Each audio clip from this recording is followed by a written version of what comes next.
All right, let's dive right in. Today, we're jumping into one of the absolute giants of science fiction, Frank Herbert's 1965 masterpiece, Dune.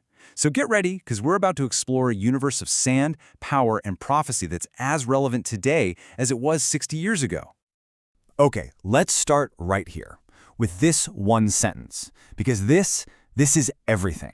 I mean, it is the political, the economic, and even the spiritual heart of the entire saga. If you can really get your head around this single idea, you're ready to understand the entire conflict that fuels this incredible story. So what is this spice that everyone's fighting over? Well, it's a substance called melange. And let me tell you, it's not just some drug, it is the absolute key to the entire galactic empire. It's what allows starships to fold space and travel instantly, it extends human life for centuries, and it can even give people the power to see the future. And here's the kicker, it can only be found on one single planet in the entire known universe, the harsh desert world of Arrakis. And that brings us to the most important rule in the universe of Dune. The entire economy, the entire power structure, it all depends on one simple, brutal fact. The spice must flow. So let's take a look at who's fighting for control of this cosmic choke point.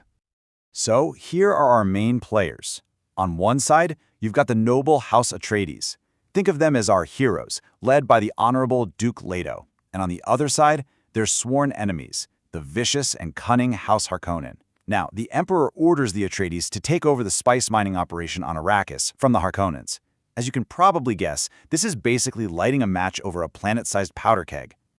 But as huge as this political drama is, the story quickly zooms in on one person, the Duke's young son, Paul Atreides. His journey is the real heart of this novel, and it's a path that's going to take him through unimaginable tragedy and a truly mind-bending transformation. Okay. So here's how the story kicks off. The Atreides family, Duke Leto, his partner Lady Jessica, and their son Paul, they pack up their entire lives and move to literally the most dangerous planet in the universe. And they think this is a huge honor, right? A big promotion. But they have no idea what's really going on behind the scenes. Because, yeah, it's a trap. This move to Arrakis, it isn't an honor. It's a death sentence. You see, the Emperor is getting a little nervous about Duke Leto's growing popularity and influence, so he makes a secret deal with the Harkonnens to use this transfer as a cover to wipe House Atreides off the map for good. So how does this all go down?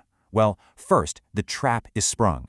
The Harkonnen attack is brutal and House Atreides is shattered, but Paul and his mother Jessica manage to escape. They flee into the deep, unforgiving desert, and it's out there among the native Fremen people that everything changes. The constant exposure to the spice in the air awakens something inside Paul, incredible powers he never knew he had. And the Fremen, they start to believe he's their long-prophesied messiah, a leader they call Muad'Dib. With their help, he unites the tribes and launches an all-out holy war to take back his future. And this rebellion, it's not just a success, it's a universe-shattering victory. Paul Atreides, the boy who lost everything, uses his newfound control over the spice to bring the Emperor and the entire galactic system to its knees. He takes the throne, he seizes absolute power. But, and this is a huge but, this victory comes at a terrifying cost. So, you might be wondering, why does a story written back in 1965 still feel so incredibly relevant? I think it's because the core themes Frank Herbert was writing about are completely timeless. Let's dig into some of the powerful lessons Dune has for us right now. I mean, the book leaves you with so much to think about. It's a huge warning against putting your faith in charismatic heroes. It shows you how power and control over the environment are really the same thing. It argues that the most powerful weapon in the universe isn't a bomb, it's a disciplined mind. It champions the idea of thinking in generations, not just for the short term. And it shows how the smallest actions can cascade into universe-altering change. But if I had to pick just one lesson, the single most important warning in this book, it's this one. Paul's our hero, right? We're rooting for him. But Herbert's point is to be terrified of heroes like Paul, because his rise to power directly leads to a galactic holy war, a jihad that he sees coming in his visions and is totally powerless to stop. It's a chilling reminder that absolute power, even in the hands of someone with good intentions, is a catastrophic force. And you know, that's the thing about Dune. It doesn't give you any easy answers. In fact, it's really designed to leave you wrestling with some very difficult, very unsettling questions about our own world. Let's start with the big one. Is Paul Atreides a hero or is he a villain? I mean, he frees the Fremen and gets justice for his family. Great. But in the process, he unleashes a war that kills 61 billion people. So does the end justify the means? The book brilliantly just leaves that question hanging there for you to struggle with. And what about his power to see the future? Sounds pretty cool, doesn't it? But for Paul, it's a trap. He can see all the possible paths forward, but he's locked into choosing between different kinds of horror. So I'll ask you, is that a gift you would actually want, or would that responsibility be an unbearable curse? The story is also just a fascinating breakdown of control. You've got the Emperor's political power, you've got the economic power that comes from controlling the spice, and then you have the raw religious power that Paul wields over the Fremen. The book really makes you wonder, which one of those is the most dangerous weapon of all? And here's a real mind-bender for you. Was Paul's rise to power truly destiny? Or was he actually the end product of a 1,000-year-long secret breeding program, all orchestrated by a shadowy sisterhood called the Bene Gesserit, who planted prophecies for him to fulfill? It really makes you question the difference between fate and a very, very long-term plan. Now, after all of that darkness, the holy wars, the moral complexity, the manipulation, you might be thinking that Dune is a pretty bleak story. But it's not. At its heart, believe it or not, there's a really profound message of hope.